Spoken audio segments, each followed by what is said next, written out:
Hey everybody, this is Christopher Kelly, Managing Producer of Entertainment for NJ.com, joined once again by our food dude, Pete Genovese, who is on an epic quest to find New Jersey's best bar. Pete, how is it going?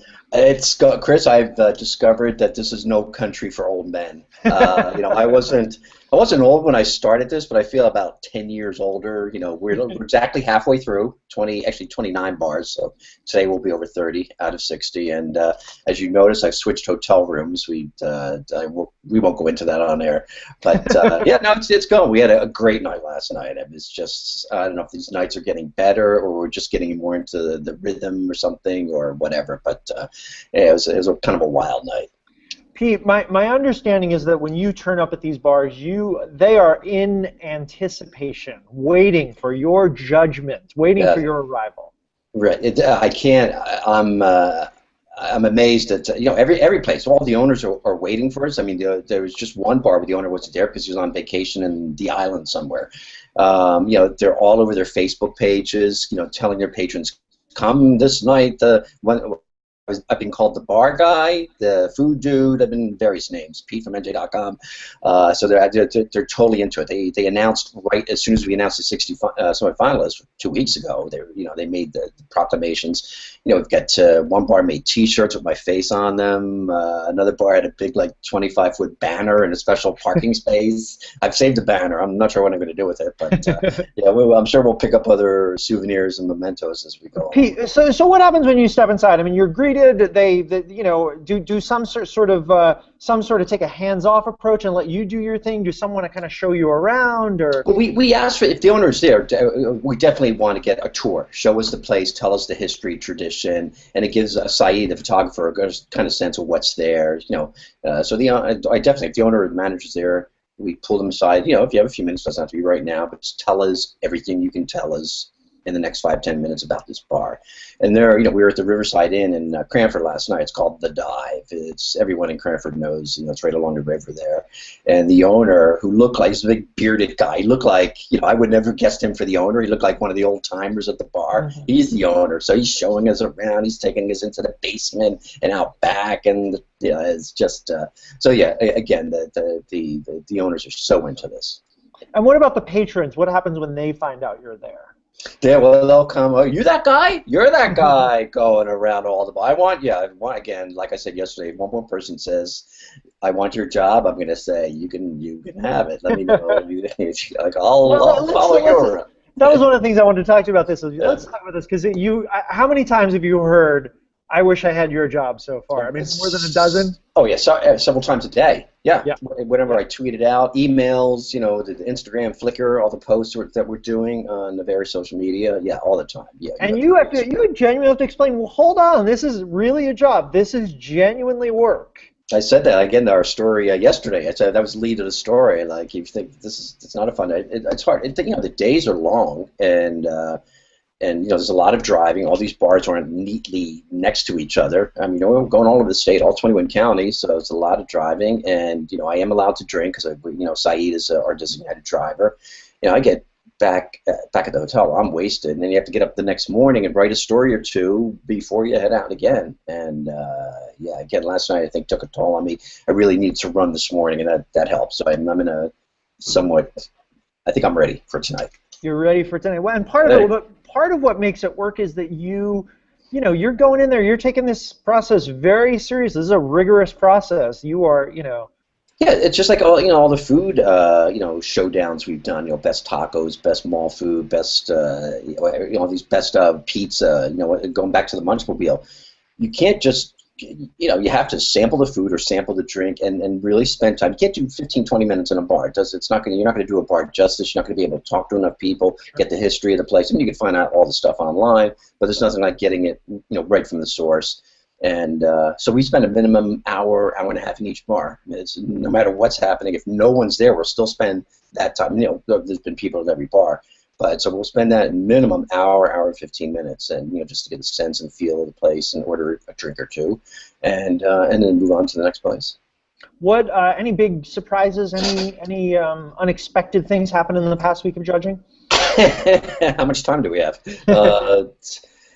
there was, I was, again, last week, last night we went from well, there's one place in particular, it was the last stop, it was Le Club, or I'm sorry, Le Club, Le Malch, which is a kind of a swanky wine cocktail lounge, minutes from the office, I might point out. Okay. So from noted. your office in Colonia. And it's a sort of swanky, big plush leather couches, subdued lighting, surrounded by wine bottles. What makes them different? There's really no bar. When you order a drink, waitress comes around, you order a drink, they have this sort of rolling beverage cart. They come to your table or your leather couch and make the drink right there. And the mixologist, Rich, is quite the showman. You know, he's like pointing out what he has, and this is exclusive, and this is rare, and I'm doing this, and you know, so he was, the drinks were flowing last night. You know, well, no, I hear that, and I hear dollar signs. I hear registered dollar signs ringing. I mean, that sounds like an expensive proposition.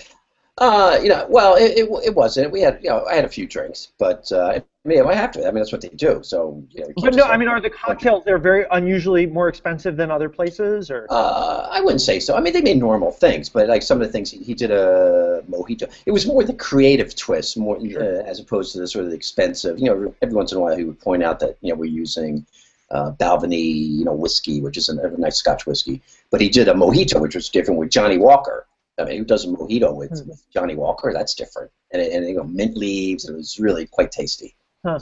And I assume this whole process is kind of introducing you to a lot of people who really take their drinks seriously, who are really passionate about ingredients, about, you know, experimenting and finding interesting, you know, combinations and rare, you know, types of liquors and things like that.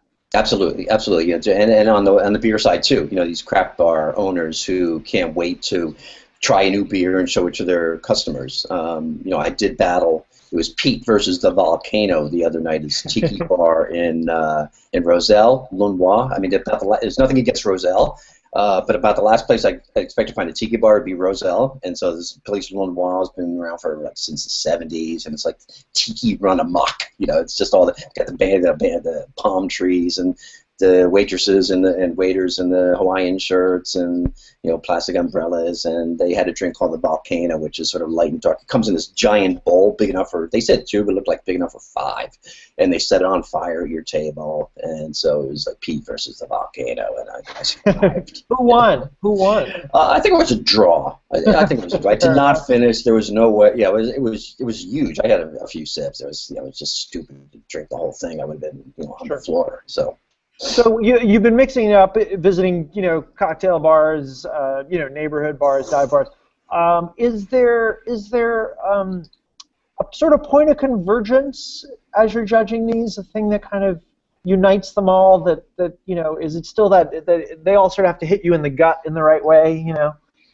Well, as far as separating the contenders from the again, a lot of this is, I mean, they're tangibles, but a lot of this is just the sense you get. Again, you know, I used this analogy a couple weeks ago in one of the chats. You know, it's like going to a movie. Sometimes you can't, you know, you can see what the acting and the direction and all that, but sometimes, you know, that emotional impact the movie makes on you. And so here too, you know, it's an emotional thing. It's a sensory, you know, just what you're hearing, seeing, observing. You know, again, I'm not doing a score sheet. We're not checking out 1 to 10 rating bars that way. But I have in my mind, like I said, we've done almost 30 bars right now. You know, there's some have separated from the pack. Now, whether they're still going to stay ahead as we go along in the next week or so, who knows? But you can tell, you know, some bars have just been better at what they do than the others in that you know, that type bar, that neighborhood bar, dive bar, whatever it is, the wine bar. You know, some you could just tell just by going there.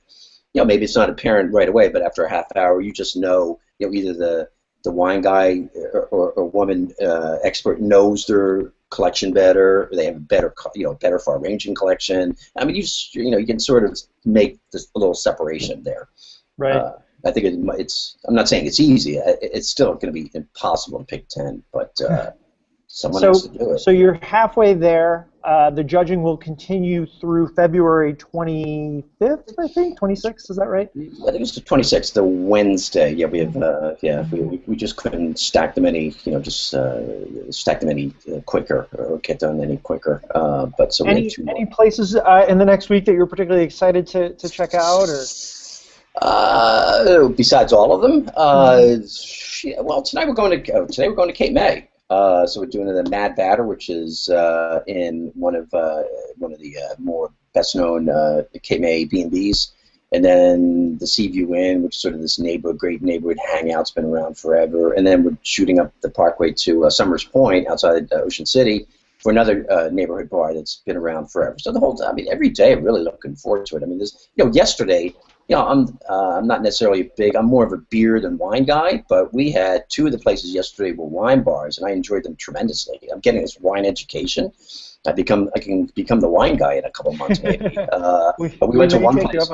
Yeah, I'll tell a real quick story. Went to the Pluckerman Inn in northern Somerset County. It used to be this, people who know the Pluckerman Inn, it used to be this grungy biker hangout.